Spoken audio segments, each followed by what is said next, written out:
Bonjour à tous et bienvenue sur Amazing Mac TV. Dans cette vidéo, on va voir le déballage de la caméra Circle 2 de Logi. Et pourquoi cette caméra? Tout simplement parce que c'est une des rares caméras compatibles HomeKit et on va voir comment l'installer depuis un iPhone.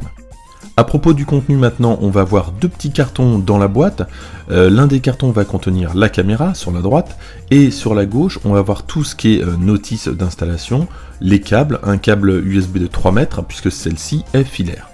Alors on va rentrer dans le vif du sujet, on va installer cette caméra directement avec HomeKit, puisqu'elle est HomeKit donc je vous le disais, et on va voir qu'il y a un ordre à respecter. Mais pour l'installation en tant que telle avec HomeKit, c'est très simple, on lance l'application maison, on clique sur le plus en haut à droite, on fait ajouter un accessoire, et si l'accessoire n'a jamais été détecté, on va le voir, on l'ajoute, et on va scanner le code HomeKit qui se trouve sur la documentation jaune qui est livrée avec la caméra. Une fois que c'est fait, on retourne dans l'application maison et on va constater en bas, on va avoir l'apparition d'une nouvelle fenêtre, la fenêtre de la webcam. Donc voilà, tout est installé, tout est très simple. Là où ça va se compliquer, c'est lorsqu'on va installer l'application Circle afin d'affiner certains réglages et notamment de pouvoir créer un compte pour aller sur internet puisque depuis une page web, on peut voir l'image en direct, ça c'est plutôt pratique. Du coup, si vous avez installé HomeKit avant l'application, lorsque vous allez lancer l'application, elle va vous demander de détecter la caméra. Or, comme elle sera associée à HomeKit, impossible, on va devoir donc la réinitialiser. Et pour cela, on va la brancher et on va appuyer quelques secondes sur le petit bouton qui se trouve à l'arrière afin de supprimer tous les réglages. Une fois que ça va être fait, on va pouvoir enfin installer la caméra. Alors ici, on va prendre la Circle 2 filaire. On va ensuite la nommer, on va lui dire dans quel endroit on va la poser. Et ensuite, on va pouvoir accéder aux paramètres de la caméra, on va aller dans Intégration Smart Home, et on va trouver la rubrique HomeKit, et on va cocher cette case. Alors avant d'aller voir ce qui se passe du côté de HomeKit, on va voir comment se passe la page internet. Donc voilà l'interface, c'est plutôt clair. On va pouvoir sur cette page activer le microphone, on va pouvoir enregistrer la vidéo, et on va pouvoir également enregistrer juste une image. Du côté maintenant des paramètres, on va avoir le mode privé qui permet de ne pas enregistrer ce qui est en train de se filmer.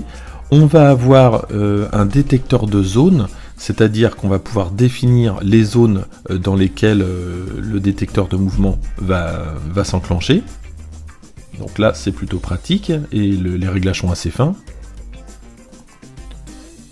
Donc là, on va pas l'enregistrer, on va annuler. On continue. On va aller dans plus de paramètres. Alors tous les paramètres ne sont pas là, notamment les paramètres de notification concernant le smartphone ne sont évidemment pas là, mais vous allez pouvoir les retrouver sur le smartphone. On va pouvoir gérer la qualité, donc jusqu'à 1080p. On va avoir un mode nuit, si vous collez la caméra sur une fenêtre, ça ne va pas avoir le même rendu. On va également gérer le haut-parleur puisqu'on peut parler et être écouté depuis la caméra. On va pouvoir régler son volume. On va également pouvoir mettre le témoin lumineux. Il y a un petit témoin lumineux si vous voulez être un peu plus discret. C'est vrai qu'autant l'éteindre. Voilà pour les principaux paramètres. Sur la droite, on va retrouver des petites bulles qui sont plutôt sympas. Notamment alors la bulle jaune qui va nous faire un récap de la journée. Ça, c'est pas mal. La bulle blanche concerne le direct et les bleus concernent les périodes d'activité. Alors je reviens sur les notifications et voilà ce qu'on trouve sur les smartphones. Donc là on peut activer les notifications toutes les minutes, le quart d'heure ou par demi-heure. Donc le réglage est quand même plus fin parce que si vous utilisez simplement les notifications d'HomeKit, alors certes ça va fonctionner, mais vous allez avoir des notifications dès que vous allez avoir un mouvement, ça peut être vite pénible si vous êtes à la maison en attendant, donc préférez peut-être un réglage un petit peu plus fin avec Circle. Qui dit HomeKit dit Siri, donc on va demander à Siri, allume la caméra, et voilà ce que propose Siri.